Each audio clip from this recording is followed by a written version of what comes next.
Ghanaian player Thomas Partey has been banned from entering Canada, and he could miss his team's World Cup opener altogether. Meanwhile, in Spain, Barcelona's fears are growing. PSG have identified Ferran Torres as their next target, and a big money departure could be closer than anyone thinks.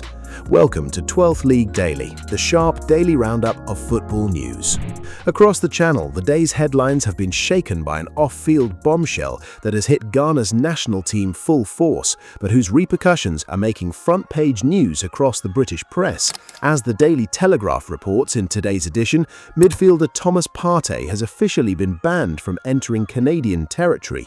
As the Black Stars prepare to play their first group match against Panama in Toronto, the former Arsenal man has been refused a visa by the Canadian authorities because of his upcoming trial in November on rape and sexual assault charges in the United Kingdom.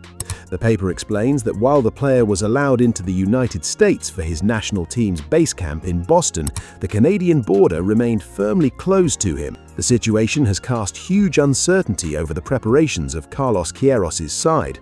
The story also dominates the front page of Daily Express Sport under the explicit headline "Canada Partey Ban," confirming that the Villarreal player will be badly missed for this opening clash, although he is hoping to feature in the second match scheduled to take place on American soil against England.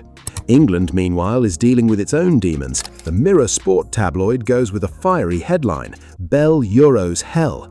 The paper reveals Bellingham's exclusive comments about the Euro 2024 disaster under Gareth Southgate.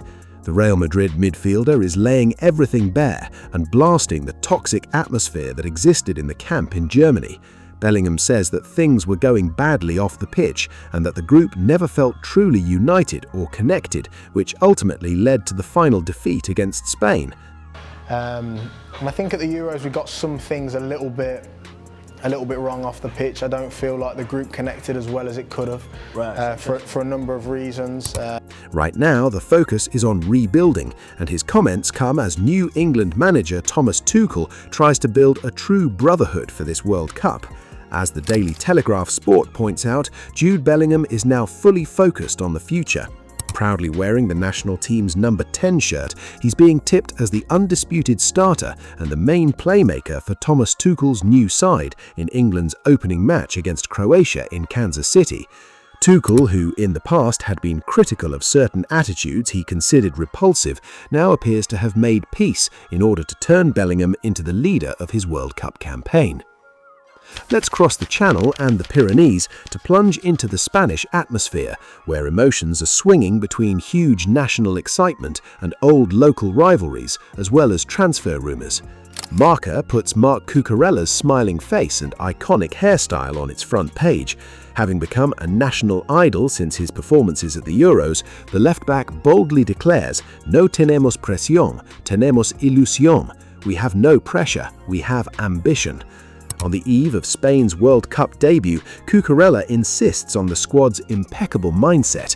That same enthusiasm appears on the front page of Sport, with goalkeeper Joan Garcia leading the paper's Ilusión Mundial theme, praising the healthy competition and strong camaraderie with Unai Simón and David Raya.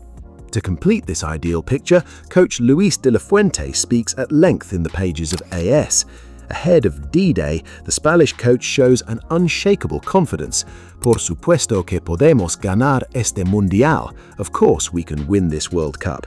Drawing on the national team's recent successes, illustrated by the historic front pages he is holding in his hands, the coach points out that some players literally rise to another level when wearing La Roja shirt, much more than they do at their clubs. Spain will make its tournament debut this Monday against Cape Verde and are on an impressive 30-match unbeaten run. But Spanish football would not be quite itself without its political intrigues and institutional tensions. At the bottom of the pages of Sport and Mundo Deportivo, we learn that FC Barcelona have officially launched legal action against Florentino Perez. The club has filed a prior conciliation request before a defamation suit against the Real Madrid president following his repeated accusations in the Negreira case. It is a move that shows the war between the two Liga giants is far from over.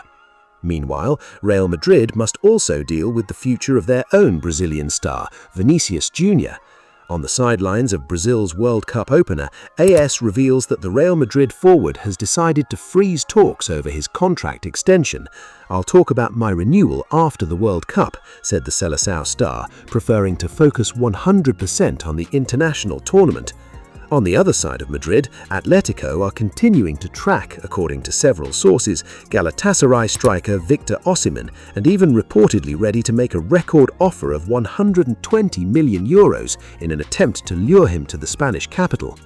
Atletico Madrid may also lose two of their star forwards, notably Alexander Sørloth, who is close to joining Juventus with a deal already sealed, as well as Julian Alvarez, who is being courted by several clubs, although Atletico are blocking every attempt, including the €100 million offer from Barcelona and the €150 million bid from Real Madrid. In Catalonia, Barcelona are trying to secure Ferran Torres' future as quickly as possible, with his contract running until 2027, because according to Sky Italia, PSG have identified him as a credible option in the event of a major attacking departure, especially with a possible exit for Bradley Barcola, whose many contract renewal talks have still not produced an agreement. Valued at around €50 million, Ferran Torres would therefore represent a significant but coherent investment for the Paris club. At 26, Ferran Torres is coming off the best season of his career, with 21 goals in 49 matches in all competitions. Let's finish our journey in Italy, where the Transalpine press takes a passionate look at the World Cup. The big story of the day for the Tifosi is Brazil's opening match, but a very special Brazil, the one led by Italian icon Carlo Ancelotti. Corriere dello Sport devotes a lively front page to it with the headline, "Carlo sei tutti noi." Carlo, you are one of us, you represent us all. At midnight, the Seleção take on Morocco with a fearsome attacking trio made up of Vinicius, Rafinha and Cunha.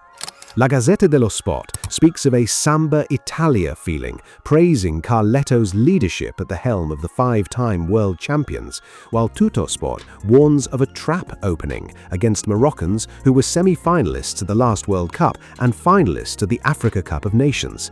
They remain a dangerous side, and Ancelotti is well aware of that. Repito, il miedo è una componente importante da vida, porque si tú no tienes miedo y te encuentras el león, te parece un gato. Entonces, el miedo es una parte fundamental, es un salvavidas. Obviamente, son momentos que tú tienes preocupación para que tu equipo pueda hacer el mejor juego posible, pero también mucha confianza. Yo de natura soy muy optimista y acho que el equipo está bien preparado para el juego de mañana. Estamos bien preparados para la Copa del Mundo. That's all for today. Thanks for watching. See you soon for the next episode of 12th League Daily.